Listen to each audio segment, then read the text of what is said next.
Hey everybody, this is Mark again, Awkward Fist Bump Productions. Boom! I hope you enjoyed our last video.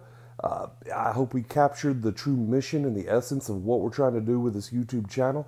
If you like it, make sure you like the channel, you subscribe to the channel, like the videos, all that. We would love to have you just kind of tune in on this mission that we're on. But I don't consider this episode number 2. This is episode 1.5. In fact, don't tell Justin or Ashley that I made another video. However, that being said, I was watching YouTube today and I came across a video in a channel that literally captures the very essence of where we're going. So I wanted to share the video with you that I saw. It's to analyze, once again, law enforcement and just the social structure around it, as well as the social structure or political climate that we see today. I hope you guys like it. I wanted to share it with you. If you like that guy in that video, it's Jubilee. Go ahead and go over to their page. Make sure you like it. But I just wanted to share this with you because this is kind of the mission of where we're going with our page. Thank you guys for tuning in. As I said, make sure you subscribe and you like and share our videos. Boom! Have a great day. All Lives Matter was derived from Black Lives Matter to subvert Black Lives Matter, and I won't come here and sit down and say that that's okay.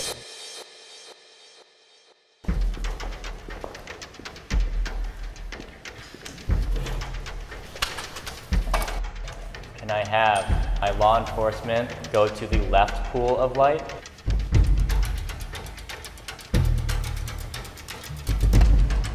Can I have my Black Lives Matter supporters go to the right pool of light?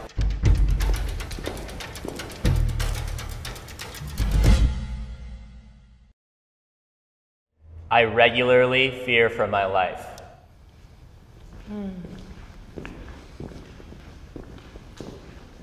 You know, I'm an armed patrol officer, so I do respond to burglar alarms. So if someone breaks into someone's house, have a gun, I would have to respond to that certain situation. So I do fear for my life in a way, I guess you can say. I do something that I think every black man, every black person in this country, many people of color have been trained to do, and that's when a law enforcement officer gets behind me and I'm driving. I'm making sure I'm signaling, I'm checking my speed. I'm thinking of all the different legitimate ways that you could stop me. And in that moment, I recognize and I realize that I'm not a scholar with a bachelor's in political science, a bachelor's in sociology, a master's in public policy. In that moment, I'm just another black man to that officer, and that scares me.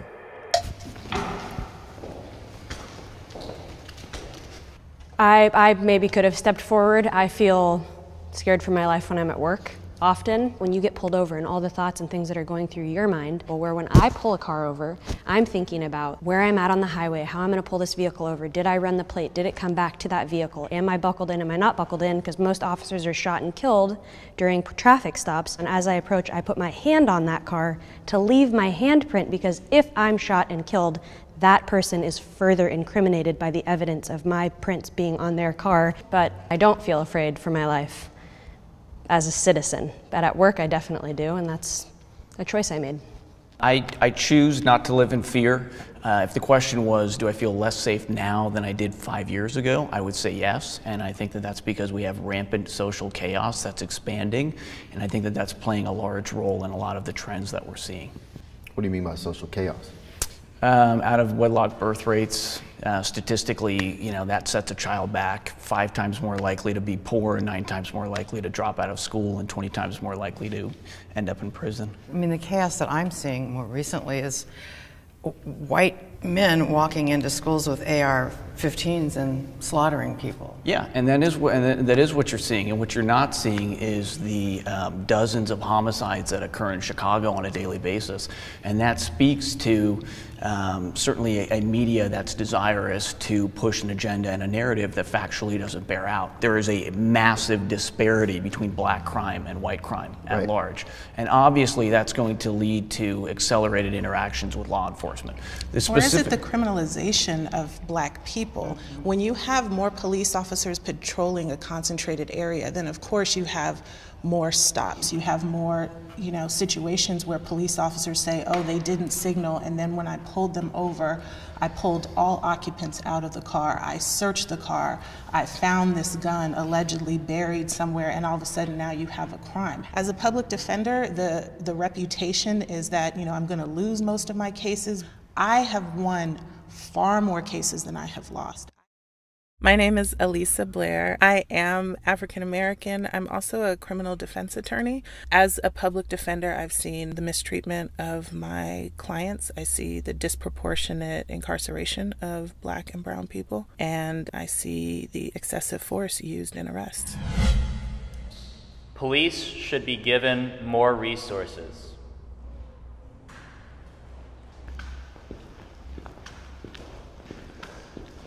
I think police should definitely be given more resources so that they have other options besides killing people. Officers should have the resources available to them to handle a situation without casualty on either side.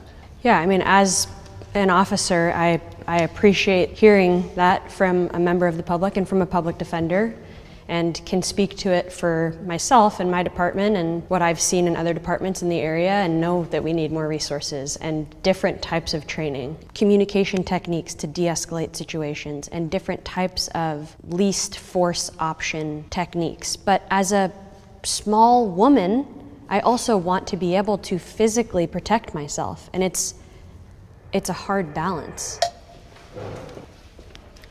The largest expense for almost every municipality and county is public safety. There's plenty of money. What we don't have is enough implicit bias training. The things that we carry about ourselves that define how we interpret who we're interacting with. Our judgment. We don't have enough contextualizing of the communities that you're serving. Draw officers from the communities from which they serve. That way, when they go back and they're policing their own community, that's deeper than just the race of the officer. So you think that Black police officers need to be trained to be more sensitive to the Black community? Is that what you're saying? No, I think Black officers that are policing Black communities should come from those communities. And I think a white officer who comes from that community might even be more effective than a Black officer from somewhere else. I agree, and I think that that's a great point, which is that an officer, a white officer, a Black officer, a female officer, a Hispanic officer could be just as good as any other or better. And that's because there are things other than skin color. And I think that what's so concerning about this dialogue is that it is pushing us further back into Black communities, white communities, when really I thought that the goal of Martin Luther King was that we were going to be moving to a society where we were being judged by the content of our character. If we keep moving further into identifying based on our groups, I think that we're doing a disservice to his message, which I think was very powerful and that united the country in many ways. But not at the time. In Martin Luther King's time, white folks hated him. It causes me to bristle and have an emotional reaction whenever somebody says, Black people are killing folks 50% in violent crimes, and then says Martin Luther King united the country. Martin Luther King would be down for Black Lives Matter. The next statement is, I believe that all lives matter.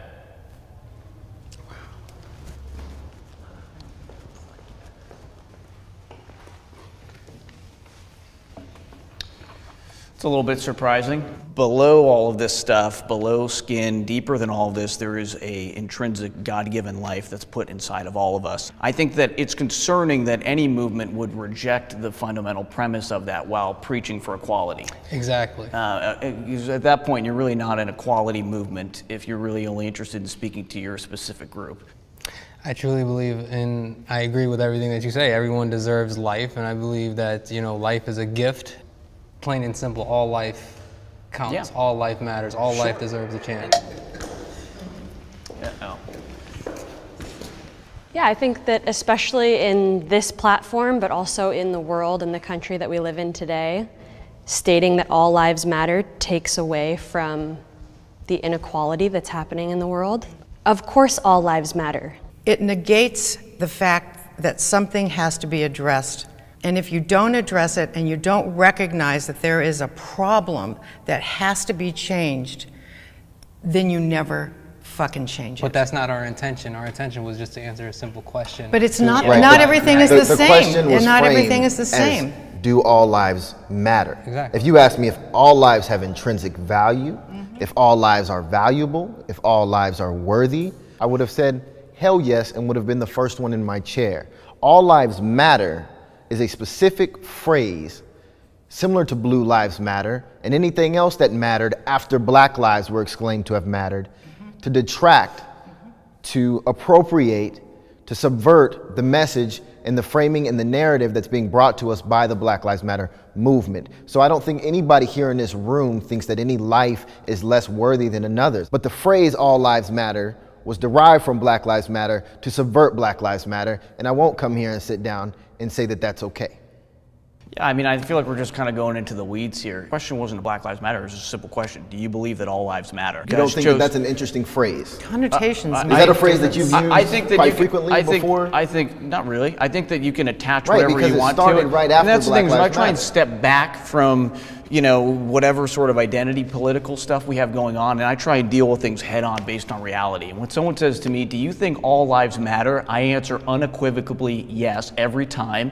The same way if you ask me if Black Lives Matter or female lives matter, I will answer the same way. Do Black Lives matter? Yes, they do. I had conflicting feelings about coming here today.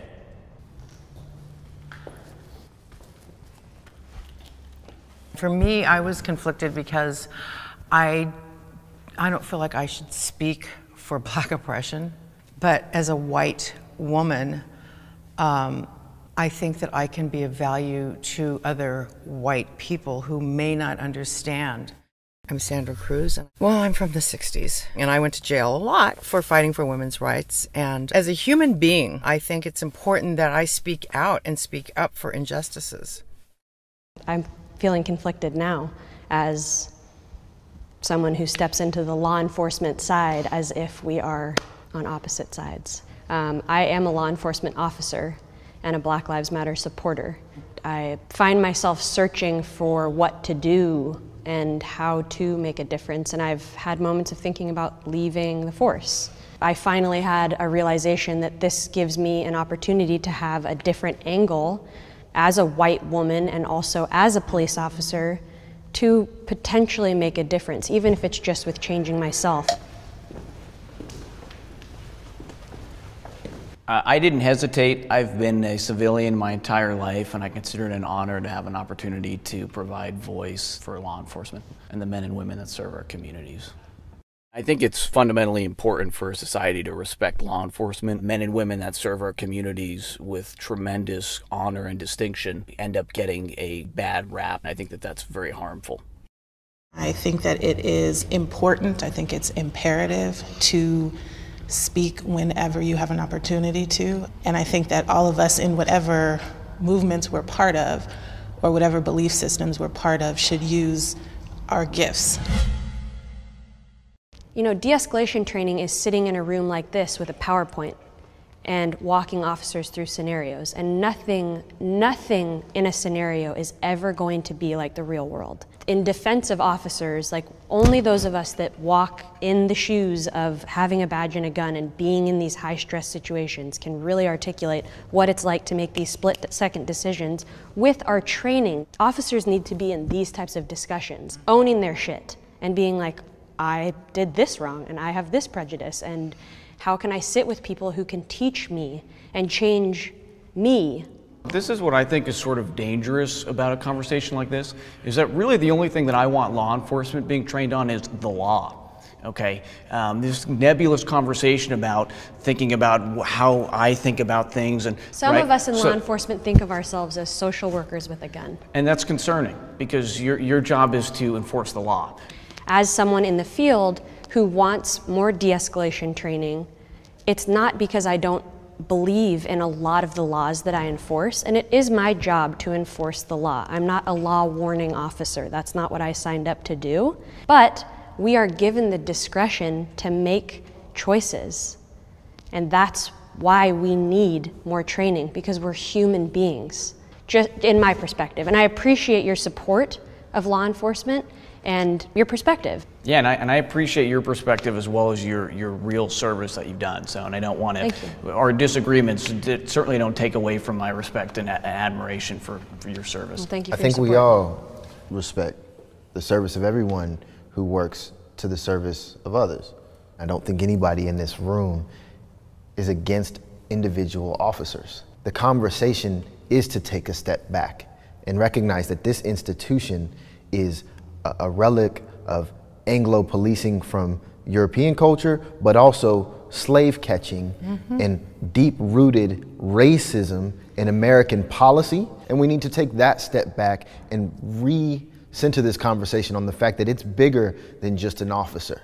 I think part of the problem is that we're still so segregated. Where do we go to have these conversations? Where do we go to learn from each other, to break down the stereotypes? It's systemic, and I am so thrilled that there's a Black Lives Matter movement. It's really exciting. Guys, thank you so much. I know this hasn't been an easy one, but I appreciate your time. Feel free to continue the discussion if you'd like outside. And thank you so much. Really, it's a pleasure. I really appreciate you speaking your truth and hearing mine as well. I really appreciate all of you guys. Okay, Likewise, yes, real thank pleasure. you.